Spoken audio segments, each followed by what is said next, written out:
What's up everyone, Fritz here again with another episode of Sneakerhead Ambition, and today I'm going to cover a topic that I've seen get a lot of coverage in this space and on channels that other people run lately, and that is whether or not sneaker botting is dead. Now, the first thing I want to mention is just the fact that this is not a black or white, binary, yes or no question. I think there is definitely nuance to this.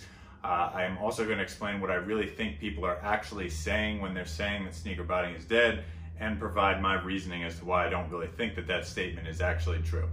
First off, I want to say that sneaker botting is not dead because of the fact that there are thousands of people who pretty much make a living doing this, or make enough money to make a living doing this. Now, just because there are people who do this and pull this off at scale and are able to, make this work over a 1, 2, 3 year period. Remember, most small businesses, I think 80–85% of small businesses go out of business in the first 2 to 3 years. So if you are actually able to make this long-term work for you, that's very difficult. Now, like I said, there are people that are making a lot of money. The top 10% of botters are really making the vast majority of that money. There are a lot of people out there that are botters that are running. I've been there, I'm not hating on it or putting that down, but there are a lot of botters who aren't hitting shoes. So you do need to remember that while I am saying that there are plenty of people that are examples, that you can go about this in an intelligent way, it is very difficult to do. And it's not like everybody that's running bots is just hitting these massive amounts of shoes. So while there are examples, there's plenty of examples of people not making it as well. Now, what I am hearing personally when I hear people say that sneaker botting is dead is the natural inclination of humans to, to prefer things to stay as they are, right? We prefer to have things just continue on as they are. Things that are more familiar are usually more pleasant to us. So what I really hear when I hear people saying that sneaker botting is dead is the fact that it's changing. It's always been changing. Since the day I got into this 3 or so years ago, it was changing before that, it's changing still, and it's gonna continue to change in the future. So, while I understand, people not liking things changing, think about when they change the dashboard on Instagram or Facebook. People freak out, and then a couple days later, it's just normal. I understand that people don't like change, right? Yeezy Supply has made a lot of changes lately. Footsites have made a lot of changes lately. But that doesn't mean it's dead. It means that it's evolving like it always has been. And I do sympathize with the feeling that, like what you used to know doesn't work anymore, that you've got to continue learning. But that's like really a big part of success in this, is that when these sites change, that you have enough understanding, you have enough resources, to still be able to pull off what sites are doing when they make changes. The better your resources, the better luck you're gonna have with this. So again, I understand the feeling that, maybe I bought these FLX raffle accounts at the beginning of the year. They're not working anymore. I get the frustration with that, but that's just part of this, and you've got to be able to kind of weather those storms to succeed in this.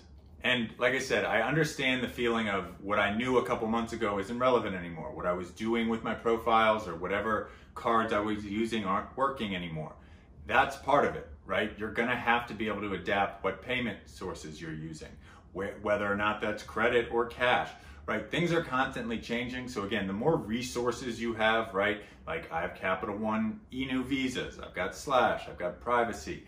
So that helps me, right? That helps a lot, that I've got a couple different sources of payments that I can go to depending on what sites are doing. I have several different bots. I know that's not everyone, but the more resources you have, the better you're gonna be able to adjust to these changes. And like I said, you're gonna have to just make peace with continuing to learn, right? The sites are obviously gonna continue to adjust and try to improve moving forward. So you can't just think that you're gonna learn this once, there's gonna be no changes, and you're gonna roll with that for years. I'm now gonna talk about something that I think needs to be mentioned, and that's how hard it is to get into botting and have sustained success botting. And I think that that's just something too that, like I said, plays into the sense that botting is dead, and that would be just how hard this really is to do and how hard it is to pull off continuously over time.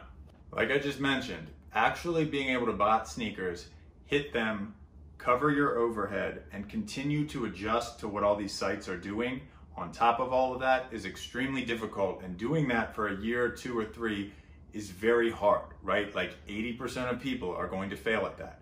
You need to know that going into it. And again, like I said, when you start off, right, you're not gonna be hitting these massive amounts of shoes. You're gonna need to get a bot, You're gonna need to hit a couple of pairs to just keep your head above water, cover your expenses. But your goal for the first several months shouldn't be to make all this money. It should be to not go under. So again, I don't think that that's a bad goal. I think that you've got to get in and you've got to just be able to make enough money to continue to play while you build up your resources and your capital. So like I said, I think that that needs to be mentioned, that it's very difficult because of how expensive things are to start, and you're buying these resources not knowing the skill. So again, you need to remember that that is going to play a massive role in the sense that sneaker botting is dead, right? If you're just starting off, you get a sneaker bot and you don't have success for 3 months, that's normal. That doesn't mean it's dead. It means, like I said, the top 10, 20%, top 1% are cleaning up. People can do this, but at that point, you're not there. So you need to have reasonable expectations when you're going in, not to say that you can't hit a bunch of shoes, but that your goal shouldn't be that you're gonna make all this money and have this profitable business after a month. It should be to continue to make enough and to continue to grow into that skill set. So while how difficult it is and how high of a barrier to entry there is capital-wise definitely make it seem like this is dead, it's definitely not. There are people out there hitting 20, 50, 100, even people hitting 1,000 pairs of shoes. Now, again, I know that that's not everyone, but what I'm telling you is that when I got into botting 3 years ago, I wasn't doing anything close to what I was doing now, right? It took me a couple months to hit a single shoe. Then it took me a couple months to be able to hit a single shoe consistently. Then I tried running 2 bots. Then I tried running, right? Like, this takes a lot of time. And I don't think that you can really be that comfortable and really know what you're doing for at least a year. Maybe some people could do it faster, but even at that point, you don't have much perspective, right? Like, you still haven't been through a bunch of different changes. You still haven't just seen the market from a distance, right, over years. So again, I think that it's just really valuable to have that in mind, that like, if you get into this, your goal, like I said, should not be you're gonna hit 50 shoes within a month. That's not gonna happen, and that's not bad, but you need to have reasonable expectations, and your expectation should be that like within the first 6 to 12 months, I have a clue what I'm doing. And if you can keep your head above water that long, which is not easy, at that point you can really start to hit more shoes once you know what you're doing. But it does take a long time to build that skill up. It takes a long time to build up a network of resources that allow you to hit all those shoes, and just people that are going to help you along the way. So again, this is not to scare you all off. This is just to give you a realistic expectation of what you're getting into. One more thing that I want to address, and I've seen a lot of people worry about this and put stuff out there that this is going to happen and that this should be a big concern, is the worry that the botting is going to be outlawed or stopped somehow. That's not going to happen. I'm sorry. That's just, I know can't be 100% on anything. That's not going to happen. They can't put a law into motion that's not just draconian as can be, that's going to stop it. What are they going to stop? Because if can I put a proxy into a Google Chrome and open that up? Because bots would, if that was the case, if they're like, you can do that, bots will just have all the windows open, and there will be a loophole. That's not going to be a problem. As far as stopping botting, sneakers has gotten as close as anybody. I'll touch on that in a second, but like they can't do that either. They can make it harder, they can make it more expensive, but they can't really stop it. And like I said, this is a whole nother video in and of itself, but the only way that they could stop this is if they had blockchain-based identity, which none of them are close to doing. So I understand hearing that like Congress has a bill up to stop botting. What are they stopping? That it would be so difficult for them to write a bill that would pass, that would cover enough things that there wouldn't be loopholes to get through. So I'm not saying that they might not try, but there's just no way with all the other shit going on right now that's going to happen. And it would take several attempts to work, because like I said, if they said, okay, you can't have Windows running in the background, they would just open up Windows, or you just start using AYCD with all of their Windows. That's not going to happen. So don't worry about them stopping botters or shutting down botting, and let that play into a sense that this is dead. It's not going to happen anytime soon. Like I just mentioned too, I am even thinking about starting to get back into trying to bot sneakers. I have not done that in 2 years. So I'm looking at trying Project Enigma. Stormy apparently has it too. So I am looking at that. I'm going to buy some accounts and start going for that on a more regular basis. So again, just playing into this, sneaker botting's not dead. It's hard, but you know, it's not dead. I would like to mention, and I don't know that a lot of y'all know this, if you're watching my earlier videos or follow me on other channels, you might know this, but a lot of my reselling business is still outlets, discount stores, foot stores, in person, things like that. You know, I sell on eBay, Poshmark, Amazon, Goat, StockX, Mercari.